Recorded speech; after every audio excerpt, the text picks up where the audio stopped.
Welcome to our Paramotor Nation. Paramotor Nation is sponsored by Lone Star Paramotor.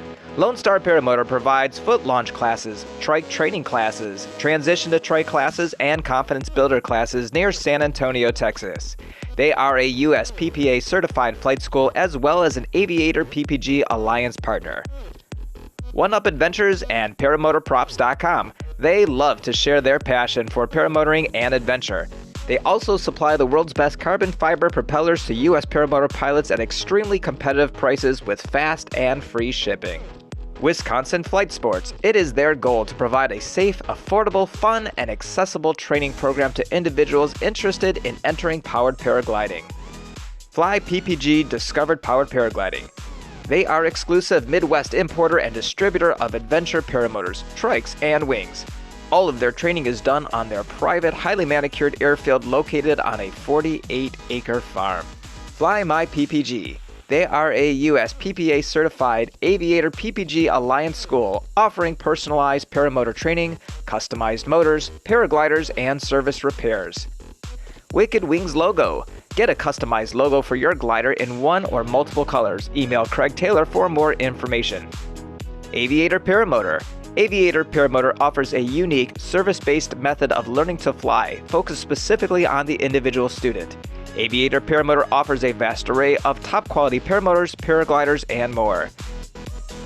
PPG Lights. PPG Lights are a great way to have fun at twilight on your paramotor, impress your friends, and fly legally during twilight with the strobe pattern which is included. PPG lights come with a whopping 45 unique patterns, and most of them can be adjusted to create even more variety.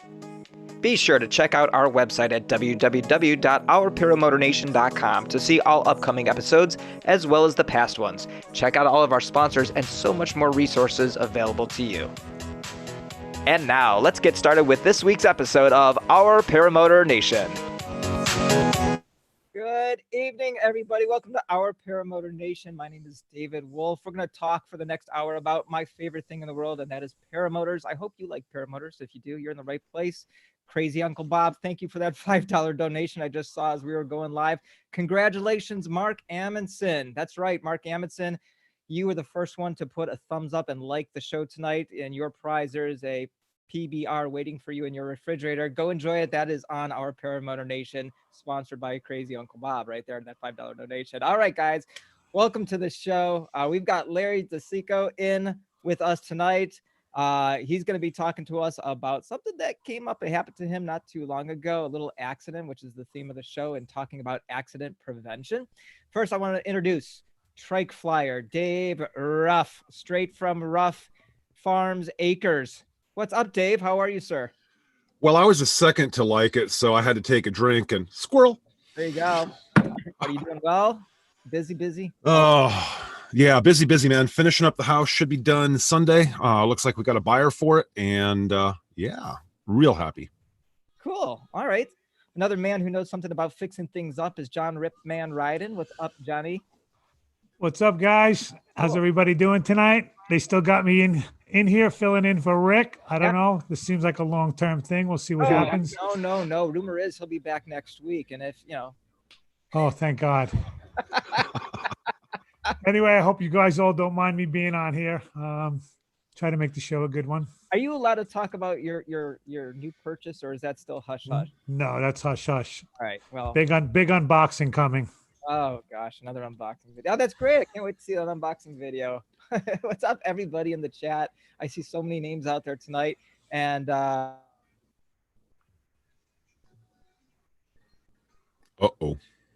Oh, boy. All right. I'm switching over to another screen here. Can you hear me okay? Yeah. How did you do that? I hear you fine. Can you guys hear me? Yes, sir. Yep. Uh-oh. Hold on. There we go. Yes? Good. Yes. Okay. So I'm having some computer problems. I'm getting some, as you can see, I'm frozen in the top corner there. But I'm getting some. It's your twin brother. We all know it. And let's make sure you guys can hear me, right? Yes, sir. Yep.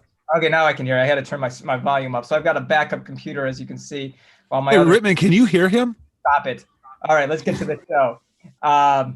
Anyhow, let's get started. Larry's here. Come on in, Larry. There he is. Larry Decicco is here. So Hey, Larry. How are Hey, you, sir? John. Hello, everyone. So one of the things. Wait a minute. Can you guys hear Dave? What? I Can you can't. hear David? Isn't it great? John and I are on the same beach together. John, how are you? I see you over there. What's up, buddy? Maybe you should come over here sometime. Oh, that's funny. So, one of the things that we've got to notice is that even despite COVID, I think people have still been flying just as much this year as they have last year. But we've seen, to the best of my knowledge, no fatalities in our sport and very few accidents, if at all. Correct? Do you guys know of any that you can think of? Just mine. That's yours. Just mine. So that's what we're going to be talking about. I also wanted to talk a little bit about ParaOrange and what's been going on with that. But you have a little announcement about something that you want to do tonight too, don't you? Is that to me? Yeah, it's to you, Larry. Oh. Yes, I'd like to give something away tonight. Oh, awesome. So one of the new products that I'd like to give away is, I don't know if you can see it on this camera. This is a new helmet bag that we are putting online. I think it hits tomorrow. The website, these are helmet bags that we now sell. I think the only other person that has one is Track Flyer. And it's a quick pack helmet bag.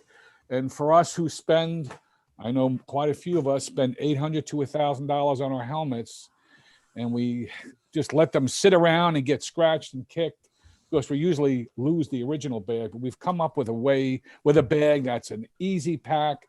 Throw it on the floor, put the helmet in, pull the handles up, it closes, and it's not like trying to stuff a turkey. It's real easy to do. So we'll give one of those away tonight. Awesome. Thank you. So my pleasure. Here's what we're going to do is as we go through this interview tonight, we're going to ask Larry, obviously, a lot of questions about what's going on and what happened to him. And as we're going through, just pay close attention. John's going to have a question that we'll ask at the end of the show. And the first person to put in the chat the correct answer will win the bag. How's that sound? Is that good? Sounds great.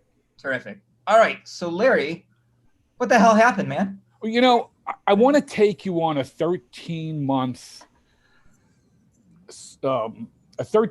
journey that I've gone through. We only have an hour. But it's going to be quick. I'll condense it to the Reader's Digest version.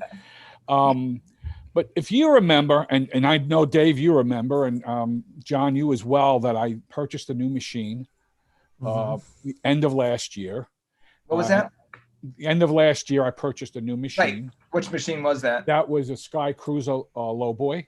Sky Cruiser Lowboy. Okay. As a matter of fact, we were a distributor for Sky Cruiser. If you remember, we did sell the product as well as we sold wings at one time, which we did get out of that end of the business once the COVID-19 hit. And we saw that our own customers, schools, were having a little bit of a rough time with, people not taking classes. And we felt, let's let them have that business. They should be the ones selling equipment, sizing wings, and doing it the right way. So we backed away from that market, stayed in the market that we're proficient at, that we enjoy. But I did buy a Sky Cruiser, and I guess it was an upgrade from what I had. Now, one of the things, if you know me, I like four-stroke engines because they require less maintenance. They run cooler than a two-stroke. Are they better? Are they worse? That's the flip of a coin. It depends on how you look at it. But one of the criteria for me was to buy a four-stroke, which I prefer.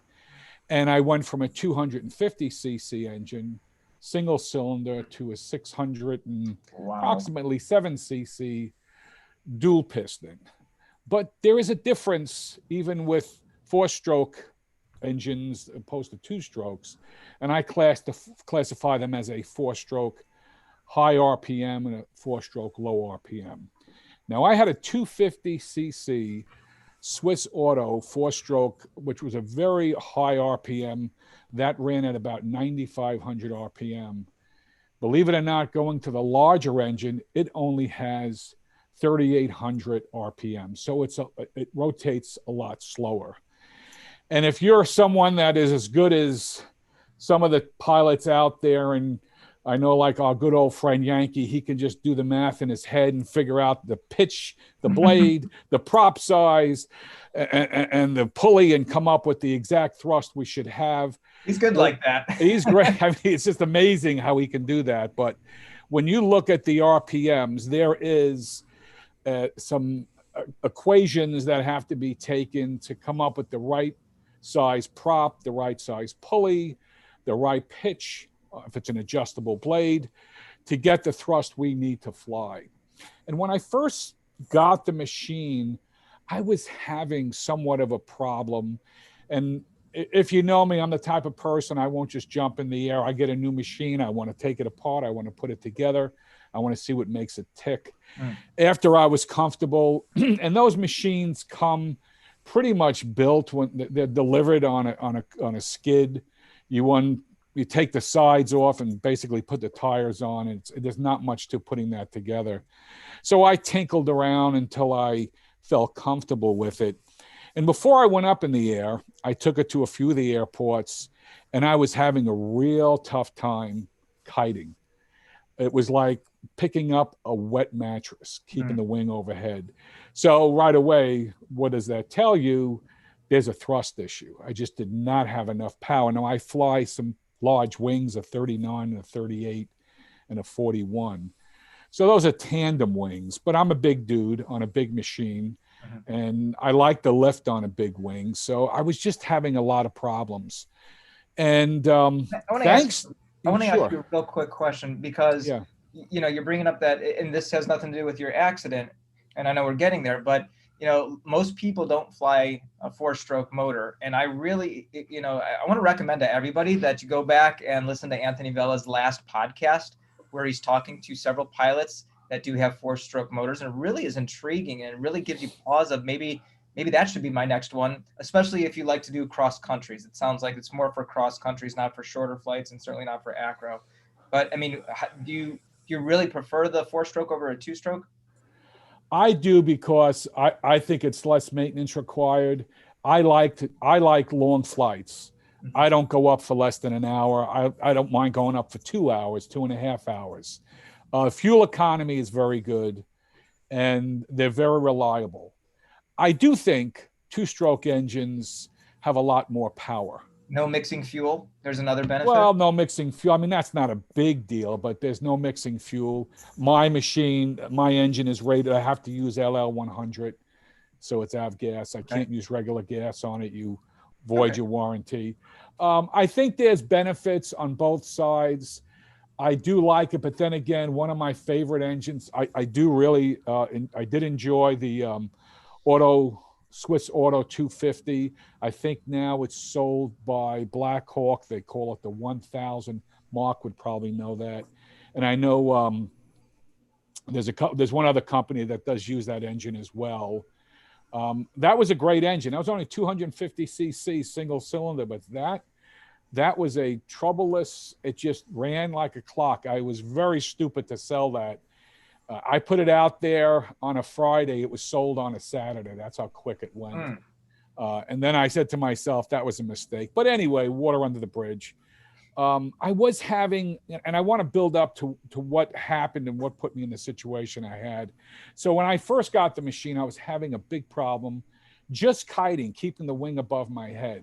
If I was in a no-wind situation, keeping that wing up was impossible. With about a 5 to 8 mile an hour wind, I was getting enough, and I knew it had to be a thrust problem. So based on a conversation I had with Dave, Trike Flyer, I don't know what flying we were at, Dave, but you were having a problem, or you weren't happy with something that was going on with one of your wings. And you went and spoke to someone, and I said, you know what, Dave's got the right idea. If you don't know what's wrong, you talk to pilots. You try to get, hey, have you experienced this? Have you experienced that? Well, after getting frustrated and not leaving the ground, I think I had one flight with my, it was ironic because it was a flight with my worst wing that I only use on the ground for kiting, because I really don't care if I chop it up or anything. And with that wing, I actually got a flight in. So being frustrated, I reached, we all love to fly. And when you fly with your buddies and you get to an airport at, 6 o'clock in the morning, nobody wants to sit there and watch you take off and land and, tell you what you did wrong, what they see. Everybody wants to just jump in the air. So I found, asking my buddies, hey, what did you see when I took off? Or what did you see when I kited and I was taxiing? Really wasn't working. So I reached out to some good friends of mine, Travis and Kyle. And I said, guys, I'm having a heck of a time. And Travis said, come on down. He said, come over, we'll watch you fly. We'll see what's going on. And I've got one of these days, I'll show you. I have a pretty comical video. What the funny part was the comments that were being said on the ground as I was taking off. So I drove down to Lake Wales and set up I guess it was 1 or 2 evenings with Travis and Kyle. And being as good as they are, they checked all my equipment out before I went up. I said, do what you got to do. And, Kyle took the radio, put me, I got in the seat and started taxiing. And Kyle says, looks great. Everything looks good. He goes, go ahead, take off. And he doesn't realize I'm full throttle. I'm not taxiing. I'm not at taxi speed. I'm at full throttle. And the only way to get off the ground was to give more brakes than I should have had to. So basically taking my wing and applying flaps like if I was flying a 150. I did leave the ground. I did get off. My climb rate was terrible. And Kyle's yelling, you need to climb. You need to climb. And I can't let my hands up to hit the button and say, I'm doing the best I can. Well, I finally got some altitude and flew around. As soon as I released brake, went to neutral, I was just dropping out of the sky. So I kept brake applied, flew around a few times, and then I just came in.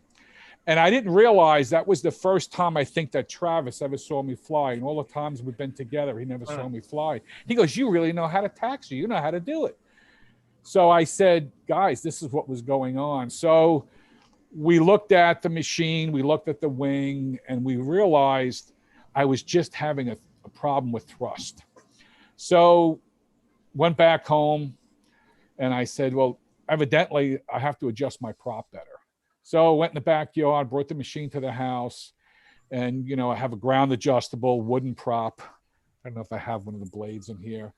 And I started to adjust it. And if you've ever bought those, it was a 3-blade GSC, I think it is, the one from Canada. They are ground adjustable. You loosen the hub and they give you a paper protractor. It's not paper, it's plastic and cardboard protractor. And you try to adjust your prop to a certain degree.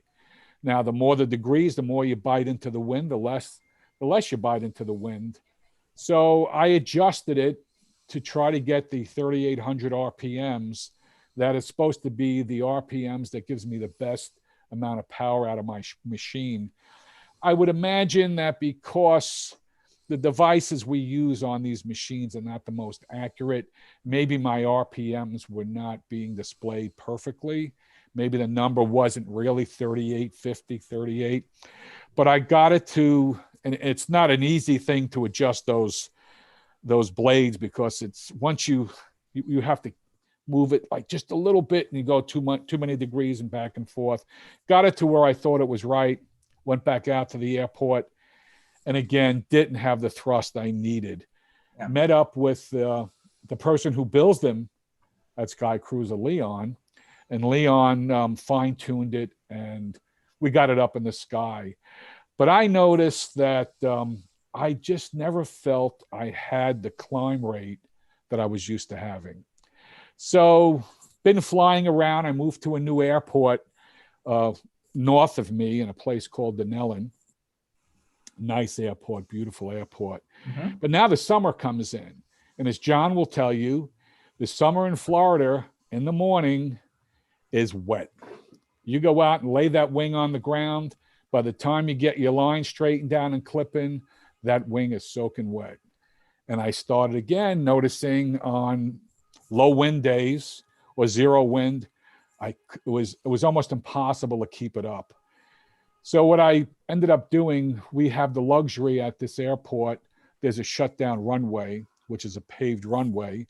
So I started using the paved runway. I would set my wing up on the grass at the end of the runway, bring it up. And the fact that I wasn't on the wet turf, I could roll a little bit better, and I was able to, get some good flights in. Again, I was noticing on those wet mornings, it was just horrible. And the flight before I had my accident, it really was a bad launch. I should have just, aborted the launch.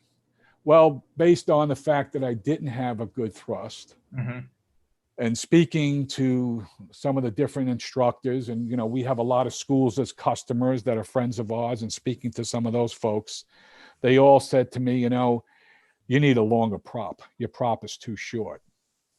So to let you in on a little secret, my machine that I purchased was the new version, and only 2 of them were made at the time, mine and one for Leon. I think Leon built one for himself. We're talking about the frame, not the new motor you got. It's no, frame. Not the motor. It was the cage and the cage. prop. Okay. The cage was the smaller cage and the shorter prop.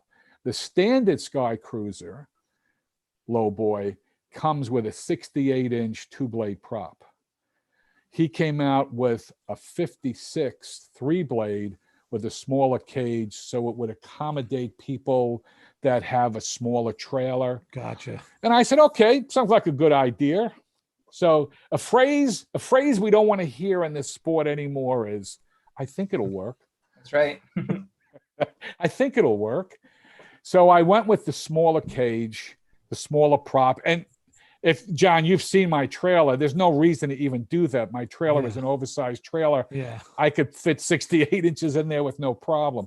But for whatever reason, and I can't remember why, I decided to go with that particular Was it because that motor spun up many more RPMs than the new motor, and maybe it could handle a smaller prop because of that? Well, it's the same RPM, so that's the thing that drove me crazy. It's the same 3850, I think, is the spec on it. So I went with the smaller prop, and then after speaking to some experts, they all said, well, you got a wooden prop, it's heavy, it's a small prop. So I started to look into getting a larger prop and go. That would be, I'm sorry, wouldn't that be pitching it though? I mean, the smaller prop, turn higher RPM, increase pitch to match the engine power. But the whole idea of the longer prop, well, the longer prop gives you more clean air on the end. Of course. The shorter prop, I had a 56 on my other machine, same prop, a 56-inch, and that was a 250 cc. But again, those RPMs went to 9,500. So the tests, supposedly the tests that were done back at the factory showed that machine was putting out 240 pounds of thrust. When Travis and I were at the airport, Kyle was there too. We didn't have any device to measure it, but Kyle did the old, give it full throttle and I'll hold it. He said to me, there's no way that's 240. I wouldn't be able to hold it.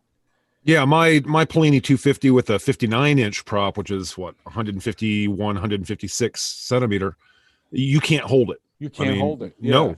It's way over 200. Even who was it tried it? We were at another fly-in London, grabbed it one day because we can't fit it on the machine he's got. And he said, that's no way you're over 200. Well, we did find when Leon and I got together, it was under 190. So I was surprised I was getting off the ground. We adjusted the prop together up at a fly-in. I think it was in Denellen or somewhere north.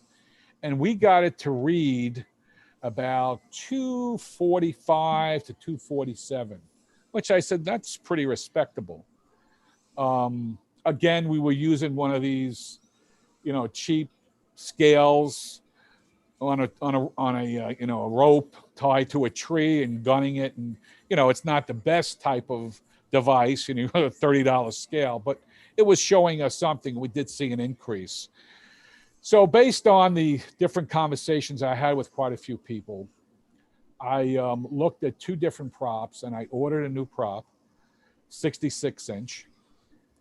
And I also ordered a new cage, which is 72 inches, because I wanted to have a little bit of space. Let me stop you real quick, because I find this absolutely fascinating. Reduction.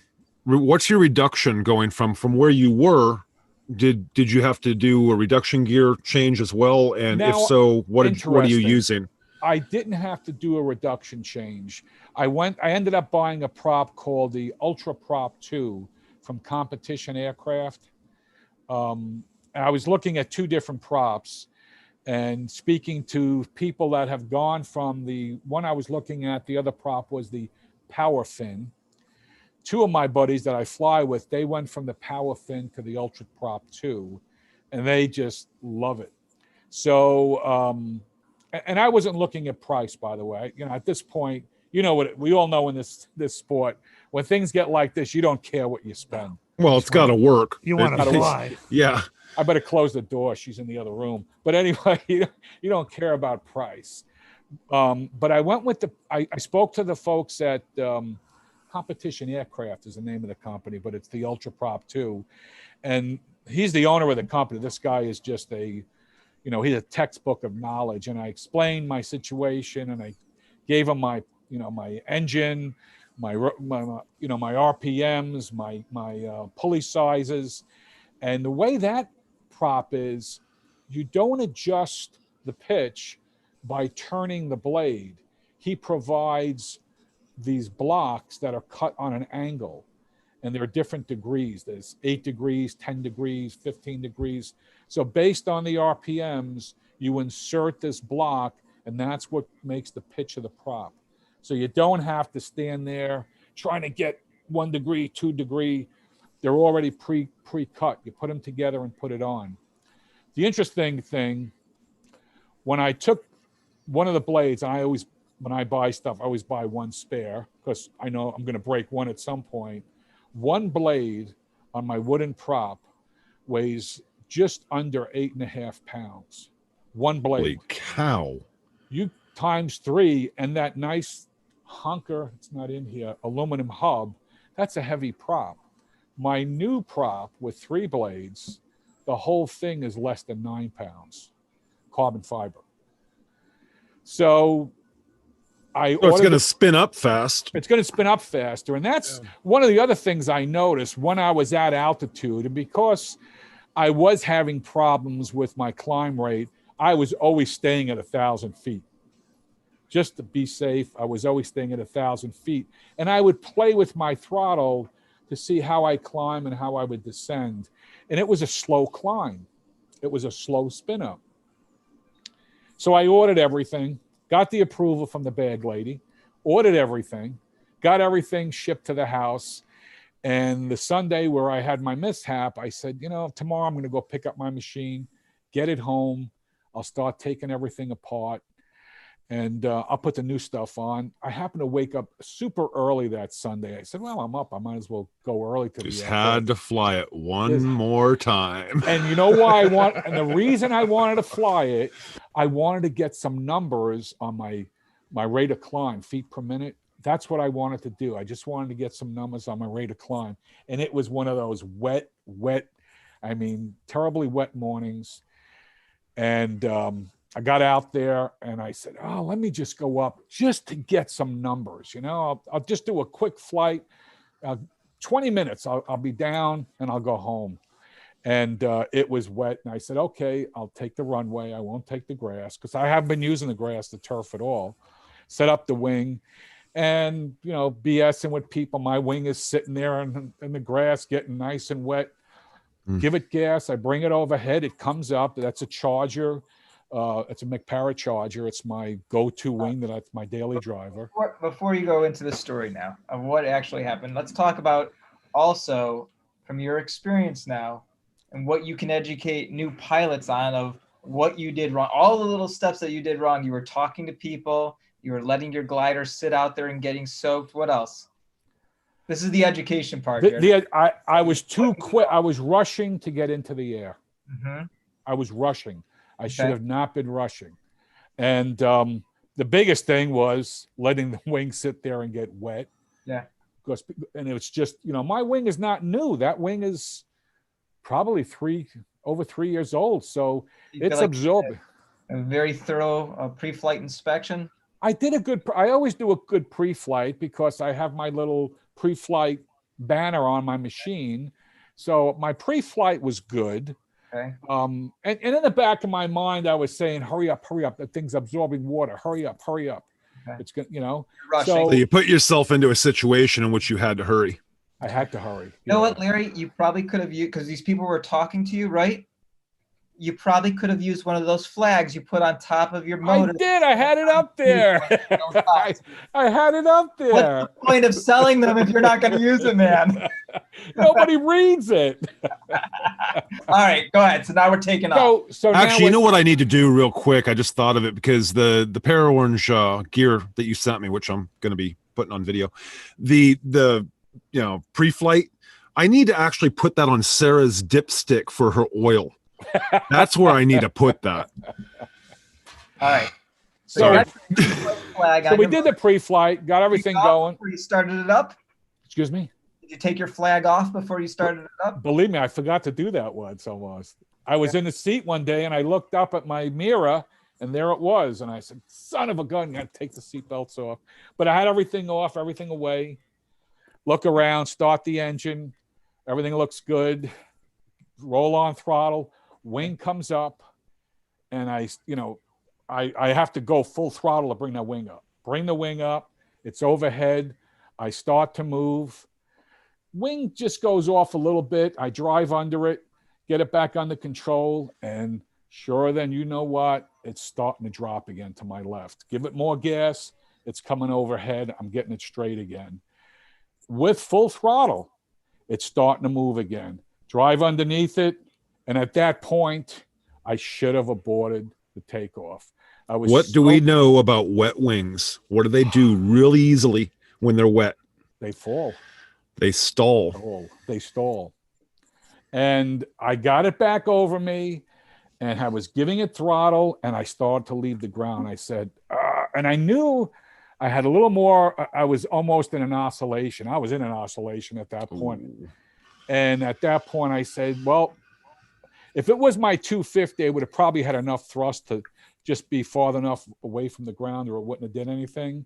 But again, because that wing was still so wet, it started to drift again and boom, right into the ground. Was there any moment that you could say, at any point you could say, I need to abort this right now? I didn't think about aborting it. I was so hell-bent on getting it off the ground. Once it started to break the earth, I thought I had a chance. Okay. But then I realized it was over. I knew when I was going to hit, it was over.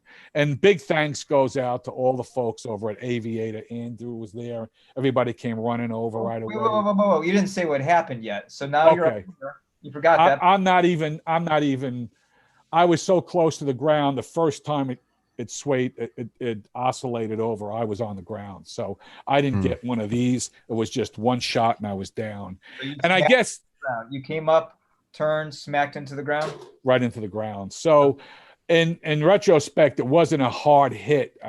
Maybe that was a good thing because if it was a harder hit, it probably would have destroyed the machine. Okay. But it wasn't that hard of a hit. What happened to me? Was it front axle, back axle, cage? What hit first? Oh, the rear cage must have hit first. Okay, so you got to remember the moment. Oh, my hands are all green. You don't remember the moment that it hit and all that? The moment it hit, I couldn't tell what hit first. Okay. But after looking at it and the damage, it had to be the back cage. So in that moment, you knew, oh boy, this is going to hurt. Kind of close my eyes, or this is not a memory that's going to last, or anything. Oh, like that. It happens for us that have been through this. It goes everything goes in slow motion. Yeah.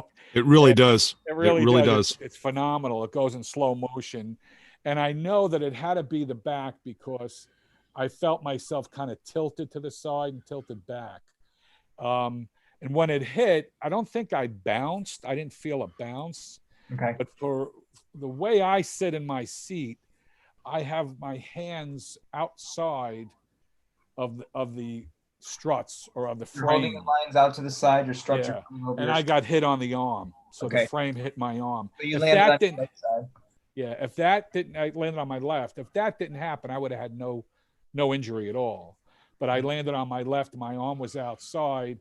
and the frame, if you know the low boy configuration, the frame just went right on the arm. So it's also Ow. so it had to have hit the right rear axle at some point if you landed on your arm too, or Yeah, the axles didn't break. Now that machine that I fly has dual axle in the back, and I don't know what he uses, but boy, I'll tell you, they didn't break at all. The frame didn't bend, the front axle didn't bend. The only thing that took the strike was the frame, the cage, which is aluminum, and the prop. One of my blades broke. Wing was no damage to the wings, but it landed on my arm, and do you still have injuries on the arm yet, or no? Are they healed? I'm doing pretty good. I got road rash more than anything. Actually, Andrew thought it was broken because the swelling was like 5 times its size. And I said, I feel fine. He says, you're in shock. He said, that's why you feel fine. Yeah. So good friends of ours were there. Bill Wallace, if you ever watch his videos, he's an instructor that teaches powered parachutes there. He saw it in the air. He radioed me, and he immediately landed. His I don't know if it's his wife or his fiance. She was there in a split second, along with the aviator guys, and they brought me right to the hospital. But because of COVID-19 being so popular in Florida again, nobody was allowed to go in except me. But good news, it wasn't broken. And I told my son, I said, gee, I guess it pays taking all those vitamins all these years. I got strong bones. He goes, no, that's the fat around your bones, he said. But nothing was broken. Wait a minute, you forgot the I don't want to call it the humorous part of the story when someone said to get your glider bag out. Oh, I forgot all about that. Yeah. Well, my favorite parts of the story. So we'll go back to after the accident. Everybody came running over. And, you don't realize when you have an accident, you feel pretty, I don't know if we have a $5 or $10 curse jar, but you feel pretty shitty. But everybody else is as shooken as you are. Believe me. Now, Larry, yes? I'm sorry to interrupt you. Please go ahead and bring it. I got keep looking at that chart. It's only quarters. I mean, you don't realize, and Michael Roberts once said this when he had a mishap, that you don't realize how you upset everybody else's day. And there were all these students taking classes, it was morning class. I'm sure a couple of them were like, wow, I got to think this thing out. Did anybody get this on video, by the way? I don't know. I didn't see any videos. I don't know if anybody got it on video. I don't carry a video camera, and If I was there, I would have had it for you, Larry. John, I wish you were. I would have loved to see. John would have been smiling, going, "This is going viral." No, stop it. No. So, and you don't realize how you do upset. Everybody gets upset. Just besides yourself, your friends are worried about you. Everybody comes, even people that don't know you, come running over. And we're a nice community at that airport. They're all great people there, and all I mean. Aviator, I mean, they're family to us, those folks. Eric, I mean, they're family, not just customers. They're part of the reason we're in business today is because of Eric and the whole crew. So, all those people there are friends of ours. We watch out for them. They watch out for us. But so when I got out of the seat and I'm standing up, and I think it was Andrew said, let's get his wing. Oh, the machine was tipped upside down and fuel was coming out. And I guess at that point, Bill Wallace had landed and he came running over immediately. We're pretty friendly. And he ran over and killed my engine. He said, man, we'll have this whole place burning. So I said to someone, I don't know who it was, I'm holding my arm, and I said, behind my seat in the black pouch is a wing bag. Right. He walks over to my machine and he has black bag, and he grabs the handle on my reserve and pulls the handle, and my reserve comes out. Oh, no. I said, no. And I'm screaming as he's walking towards it. Don't grab that. He grabs that reserve and pulls it out. But you know what? It had to be repacked. It's like 3 years or so overdue. So it had to be done anyway. So But, two notes on that. One, I think Aviator needs to do a better job of teaching what the reserve bag looks like. And two, does he not know what you sell for a living? An it's funny. sack. He was not a PPG pilot. Okay, that's So I think he's a PPC pilot. I don't think he's not a PPG pilot. So at that point I really didn't care. I had to be, because Andrew was laughing because I've been saying to Andrew, I got to repack this. I got to get this repacked. I got to get this repacked, and you never have time to do it. So that was the funny part. The worst part of all this, I had to call the wife. of course. That was the worst part. Now, David, you know my wife very well. She is very opinionated, but when I called her, she could tell by the tone of my voice. I said, listen, I had a little mishap and they're taking me to the hospital. And she was just too concerned. And I said, she is going to draw. When I am better, I'm never going to hear the end of this. So I got to the hospital. I called. I said, don't bother coming. They're not going to let you in. I said, stay home. So anyway, after the hospital, of course, she called my older son, and he was funny. She said, Melinda, who took me to the hospital, called Chris and said, look, he's at the hospital. He's fine. It's his arm. My older son said, well, Ma, was his hand still attached? She said, yeah, it's still attached. So everything was, everything turned out to be not a problem. I mean, we did get some road rash and a burn and had to go to the doctor and all that stuff. That's why you have medical insurance, and just got a bill today, another one. Who cares? But the kind of the silver cloud to this is that the parts that broke, I already had them in stock because I ordered them. So I think I only have to. The only thing that I broke is the webbing on the cage, which we could actually make ourselves, but she won't do that. She goes, just order one. I'm not making it. So, well, that's the only thing I really need to order is new webbing. So here's my questions for you, going back to the accident. One, what was wrong with the motor, if anything was wrong with the motor, or was it a combination of all the other things, the wet glider? What do you think caused this accident? This accident was caused, first of all, was caused because of me. This wasn't the fault of the machine, the wing, the weather, anything. It was me. I should have aborted. As soon as I pulled that wing up and it was overhead, as soon as it started to tip over again like it's done to me before, which I've done numerous times at that airport, people have seen me, I've aborted my launch.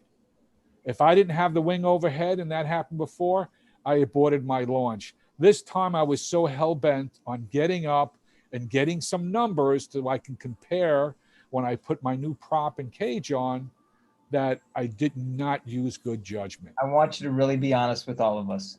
Okay. You put the prop on backwards, didn't you? No. Come on. It's funny you say that. Come on. It's the new prop. I've seen somebody do that. I've seen somebody here do that. You might have really done. No, I'm not that dumb. Oh, so somebody on this panel has put their prop on backwards. Well, I say I'm not that dumb because I didn't take the prop off. It was the old David. You put it on backwards? No. Oh. Let's keep going. This is your interview, not mine. No, okay? I'm just surprised. I even pointed it out. Let's just say I might have not 2 years ago when I was originally trained. Maybe that wasn't a part of the training. Hey, to be honest, okay, I've put my prop on backwards too. So fortunately, I went to another trainer who taught me how, up in Michigan, who taught me how to put the prop on the correct way. Hey, Don Jordan just did it, and he's been flying for there you years. Go. So John, he was my inspiration to get into this whole crazy business. He's been flying for years with a prop on backwards? No. He just did it the other day, and he's been flying for so many years. He was wondering why he couldn't get off the ground.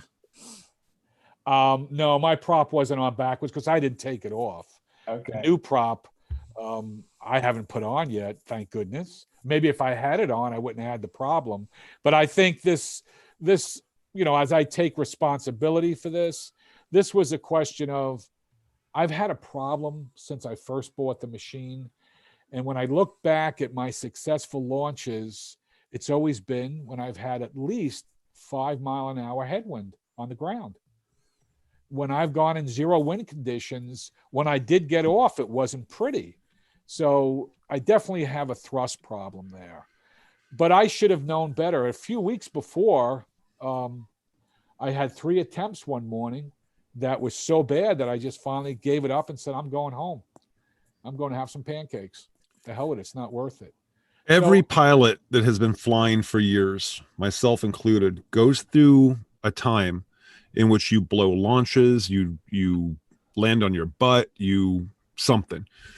And that is the time in which you need to slow down and humble thyself and say, okay, you know what? I need to breathe. Because the next thing that's going to happen, you keep on pushing it, you're going to get hurt. And that's exactly right. So let me give you a little background for folks that don't know me. I've been in aviation. I started flying fixed wing. I had a family member who was a commercial pilot who got me involved with aviation. Went to my first private airport when I was 8 years old and thought it was the best thing since sliced Italian bread. You know, it was just mind-boggling to me to be able to stand near an airplane. And that was it for me as a kid. I started taking flying lessons, fixed wing, probably in 78, 79, got my rating in probably the early 80s. And the person in my family was actually my uncle, who was a pilot. He owned an aircraft that I had free use of. So that makes it a lot easier when you don't have to rent an aircraft and pay for fuel even. So I had a lot of hours in a Bonanza V-tail, which was a Beechcraft that my uncle owned. But I was actually trained on my first plane I ever flew was a Cessna 150, which is probably the Volkswagen Beetle of airplanes. They just, you can't get more basic than that. So flying to me was not an experience I wasn't used to. I was used to fixed wing. I started flying paramotors the first time in 2005. Didn't do well as a foot launch guy. And then when wheeled units came out about, I guess it's almost 5 years ago is when I got into wheeled units. Mm-hmm. Number of flights, quite honestly, I stopped counting it. Like when I got over 300 flights, I just didn't keep a log anymore. I just go and fly. So it's not that it's the first time. Excuse me? The Ripman and I were just talking about that. When do you stop counting? He hasn't. He's over 600. Oh, you still count, John? Really? Yeah, I mark them down every flight. I don't. I stopped at about 327. I was like, this is, I just recently came across my little. I didn't have a real log book for this. I used to use my app, but I changed apps so many times. But I stopped counting, I think, at 327. Larry, here's what I want to do because we're already almost near the end of the show. Here's what I'm going to do. I got a couple quick announcements I want to make. I want you to answer this question. Well, I also want to, John and Dave, if you've been seeing any questions coming up in the chat that we want to ask Larry, I'll give you a second. But I do want to make a couple quick announcements. But while I'm doing that, Larry, just think about this. What did you learn from this whole experience? What would you do differently? And what would you tell new people that they should be aware of based on your experience? So real quickly, I want to say thank you to Leonard Anderson, who donated $10 to the show. Next week, the show is going to be with Dave Purdon, and hopefully Amy Davis is going to be joining as well. Amy's Dave's wife, and they're going to be talking about the Purdon Fly-In, which is in 2 weeks from tomorrow. It's going to be a very big event, much bigger than years past, and so he's going to be talking about how he's built over 21 years. This is his 21st fly-in that he's done, and how it's built up and how he's sustained it through all these years. And then almost like a pilot briefing. So anybody that's going to that fly-in is going to want to watch the show and hear about all the details, because it's going to be a lot more congested than it was last year. And last year it was pretty filled as well. The week after that, a guy named Jeff Goyen, who just put out this book right here. It's kind of hard to see with the light, but let's do that and you should be able to see it. Maybe he not. Must have just changed the batteries on the camo. There's too much green in here. He put a really cool, so I don't know if you can't see it, but this is the book. And it's got a VFR map on here. It's a very cool, but this is, now you can see it. This is edition number 6. So Jeff's going to be coming on the show to talk about what's new with this book, what's different, why if you have a previous version of the book that you should get this one as well. So he's going to be coming on the show as well. Ripman, Dave, What questions did you have in the chat for Mr. I Decicco? don't know if you asked Larry this. JR Paramotor asked how long's Larry been flying for. I don't know if you asked Larry that. Well, I started flying PPG. Yes. First go around was 2005. Okay. A foot launch, and then left it for a while and came back about 5 years ago and wheeled. You were a young man back there in 2005, Larry. I'm a young man now. Yeah, I was a young man back then.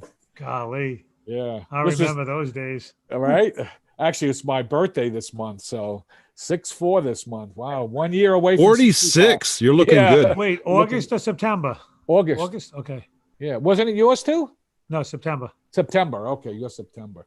Yeah, August 7th, I was 64. So even in your 60s, you could do this. God bless you, Larry. Hey, look at Don Jordan. Yeah, well, He's over, 83. yeah, I mean, there's a man that, wow. God bless him. I do want to say something before I answer your questions, Dave, and my thoughts, but just about ParaOrange.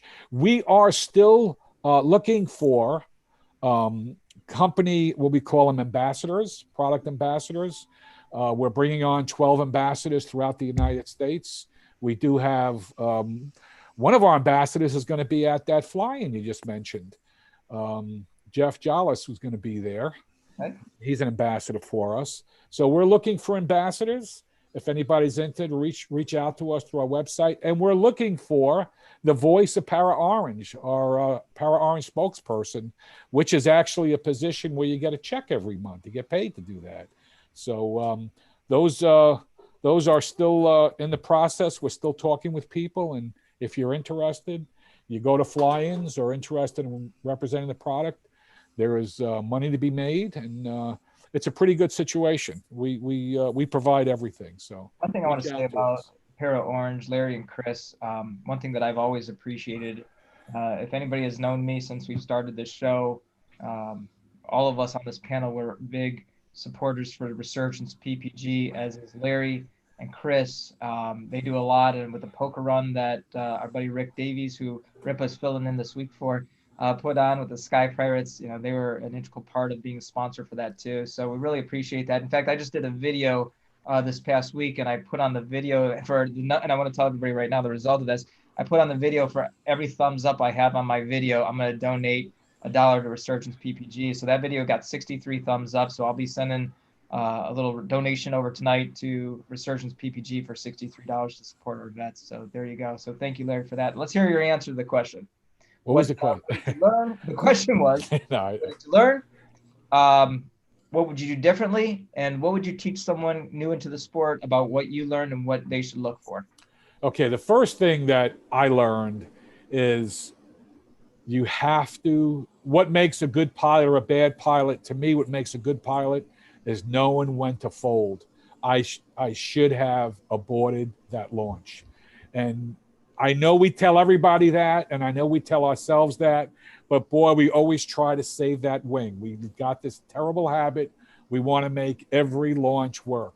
If the launch is off, abort it. That's the first thing I learned.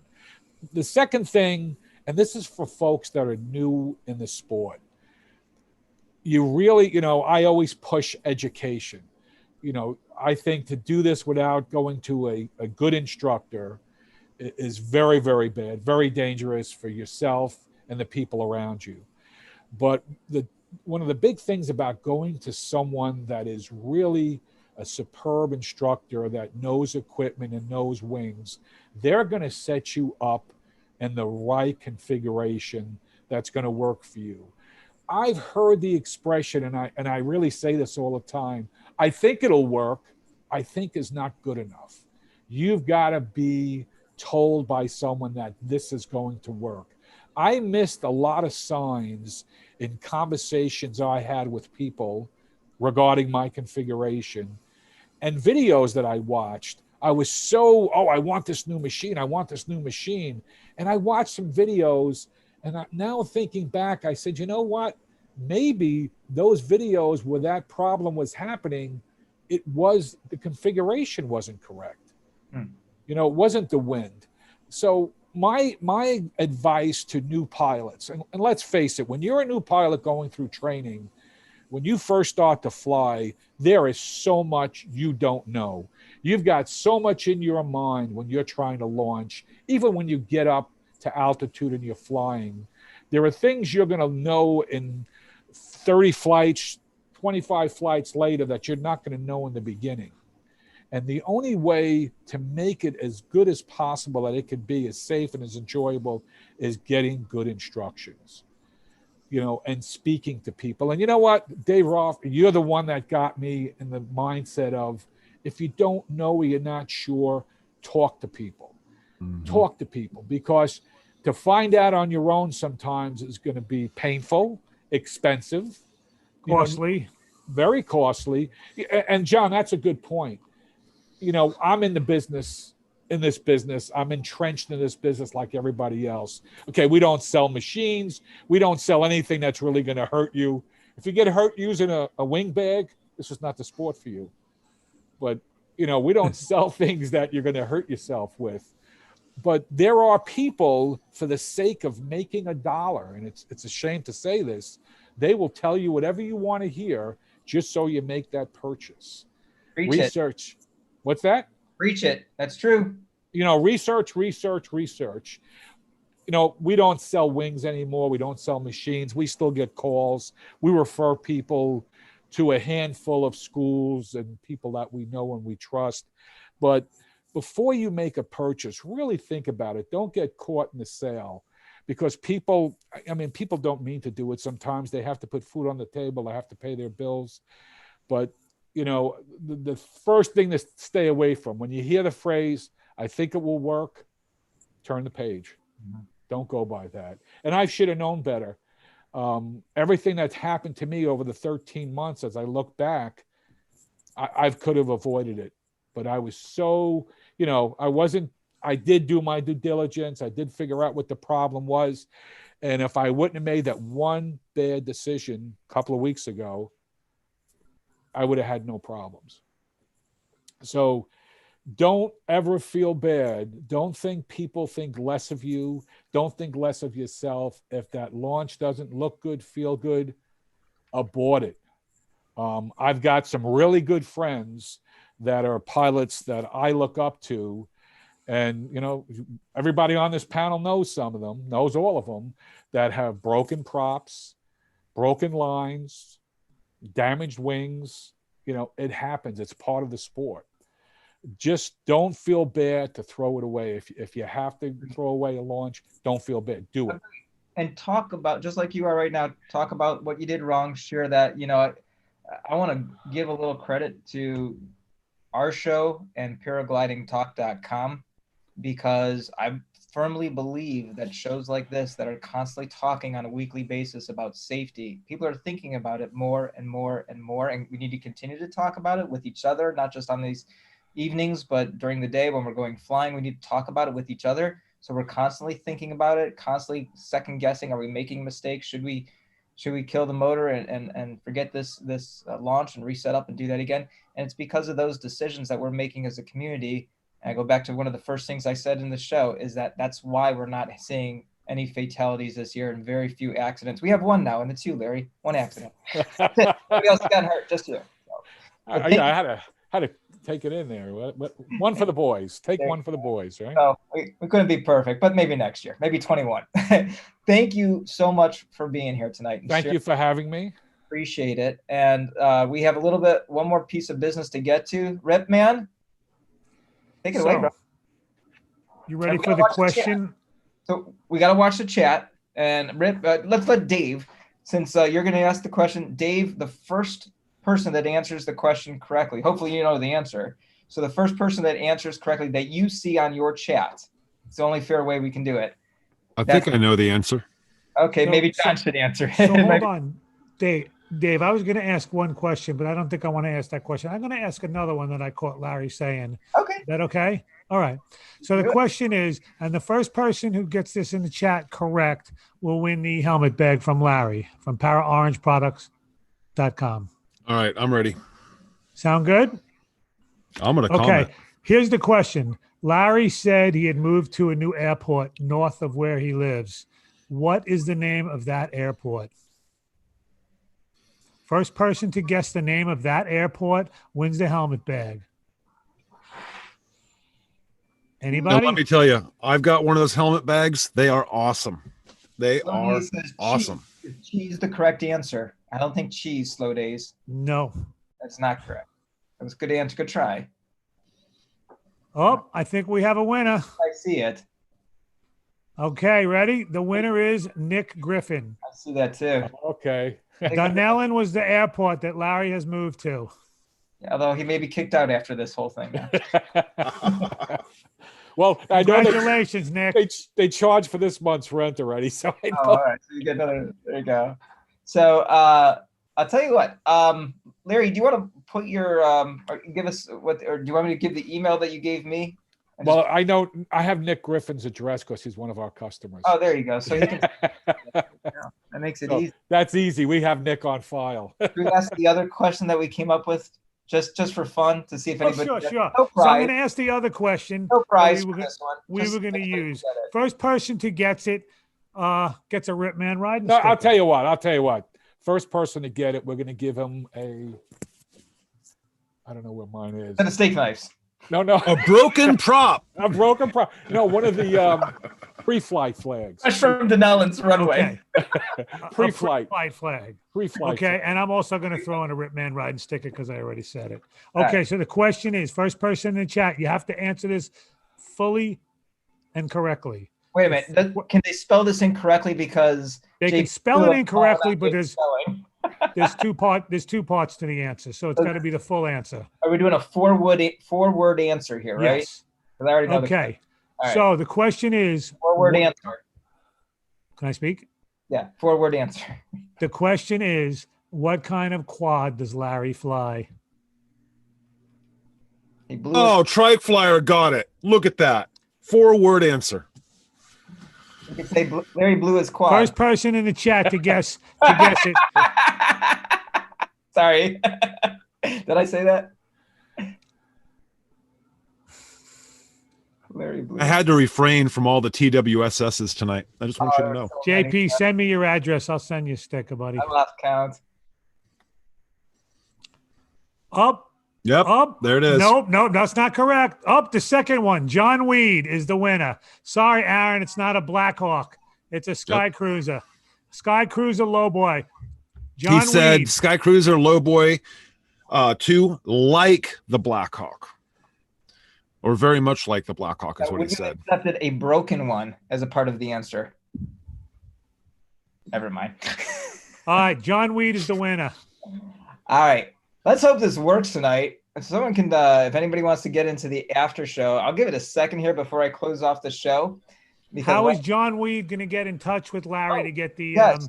Larry? flag? How should John get in touch with you? Congratulations, winners. John, if you could reach out to me at ParaOrange Larry. What's my? It's a new email. What is it? It's ParaOrange Larry. I think it was at Yahoo. No, wait a No, minute. Outlook.com. Yeah, you're not old enough for Yahoo, or maybe. And John, you can send me an email, a Facebook message, an Instagram, and I'll get you send me your address and I'll get you a sticker. There you go. And if you go to our website, ParaOrange.com, there's a contact page there. You could John, you could reach us through that as well. Go. All right, great stuff, guys. It was a good show. All right. So if you want to jump in the after show, I know I got to get to sleep early because I got a long drive tomorrow. Looks like Dan Adams is already jumping in here, so it works. The codes work. Go ahead, Larry. How do you get in the after show? You You're just already stay there. there, Larry. You're I'll already just stay there. Oh, okay. You're good. You get a free admission tonight. So You got the VIP. All right, guys. Have a Thanks, everyone. wonderful evening. Thank you, guys. Fly safely. We'll see you next week. Have a good one, guys. We are off.